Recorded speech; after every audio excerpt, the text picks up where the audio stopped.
Voyage annulé à cause du coronavirus, les assurances peuvent-elles intervenir?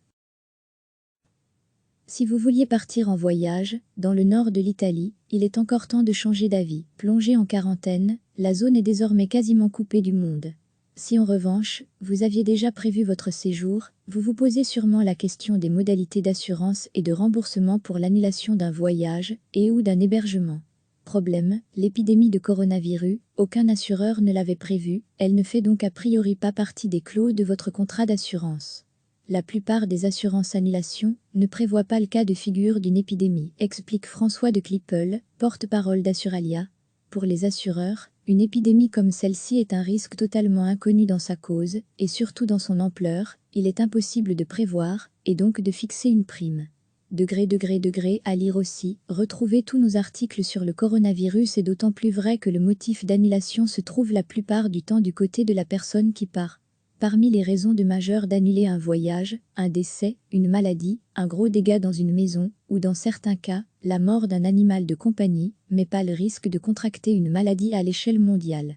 Deux types d'assurance annulation existent, précise François de Clipel, la plupart des contrats énumèrent les causes donnant lieu à l'annulation. Si l'épidémie n'en fait pas partie, vous n'êtes pas couvert. L'autre type, c'est l'assurance tout risque, où il faut regarder les exclusions et les mentions explicites. S'il n'est pas explicitement dit que les zones à risque sont exclues, c'est couvert. La formule assurance tout risque est toutefois moins répandue. Exceptionnellement, dans certains contrats, cela peut être prévu quand le ministère des Affaires étrangères donne un avis négatif pour une région bien précise, ajoute le porte-parole d'Assuralia. Dans tous les cas, si vous êtes passé par un tour opérateur, c'est lui qui peut tenter de trouver une alternative, une autre destination ou une autre date. C'est de l'ordre du geste commercial, note François de Clipel.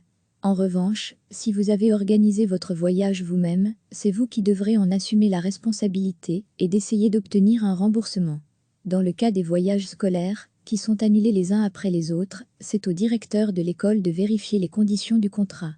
Quant aux cartes de crédit, certaines prévoient effectivement des assurances annulation, mais à des conditions probablement restreintes, et rien n'indique que l'épidémie en fasse partie. Ce sont les exceptions ou des assurances haut de gamme, dont la prime est plus élevée, qui visent une clientèle qui doit se rendre pour des affaires, remarque François de Clipel. Et ce sont souvent des contrats d'assurance, qui se font au cas par cas. Recevez chaque matin l'essentiel de l'actualité.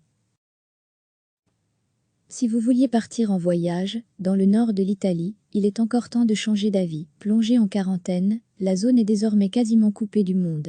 Si en revanche, vous aviez déjà prévu votre séjour, vous vous posez sûrement la question des modalités d'assurance et de remboursement pour l'annulation d'un voyage et ou d'un hébergement. Problème, l'épidémie de coronavirus, aucun assureur ne l'avait prévue, elle ne fait donc a priori pas partie des clauses de votre contrat d'assurance. La plupart des assurances annulation ne prévoient pas le cas de figure d'une épidémie, explique François de Clipel, porte-parole d'Assuralia. Pour les assureurs, une épidémie comme celle-ci est un risque totalement inconnu dans sa cause, et surtout dans son ampleur, il est impossible de prévoir, et donc de fixer une prime. À lire aussi, retrouvez tous nos articles sur le coronavirus est d'autant plus vrai que le motif d'annulation se trouve la plupart du temps du côté de la personne qui part. Parmi les raisons majeures d'annuler un voyage, un décès, une maladie, un gros dégât dans une maison, ou dans certains cas, la mort d'un animal de compagnie, mais pas le risque de contracter une maladie à l'échelle mondiale. Deux types d'assurance annulation existent, précise François de Clipel, la plupart des contrats énumèrent les causes donnant lieu à l'annulation. Si l'épidémie n'en fait pas partie, vous n'êtes pas couvert. L'autre type, c'est l'assurance tout risque, où il faut regarder les exclusions et les mentions explicites. S'il n'est pas explicitement dit que les zones à risque sont exclues, c'est couvert. La formule assurance tout risque est toutefois moins répandue. Exceptionnellement, dans certains contrats, cela peut être prévu quand le ministère des Affaires étrangères donne un avis négatif pour une région bien précise, ajoute le porte-parole d'Assuralia. Dans tous les cas, si vous êtes passé par un tour opérateur, c'est lui qui peut tenter de trouver une alternative, une autre destination ou une autre date. C'est de l'ordre du geste commercial, note François de Clipel. En revanche, si vous avez organisé votre voyage vous-même, c'est vous qui devrez en assumer la responsabilité et d'essayer d'obtenir un remboursement. Dans le cas des voyages scolaires, qui sont annulés les uns après les autres, c'est au directeur de l'école de vérifier les conditions du contrat.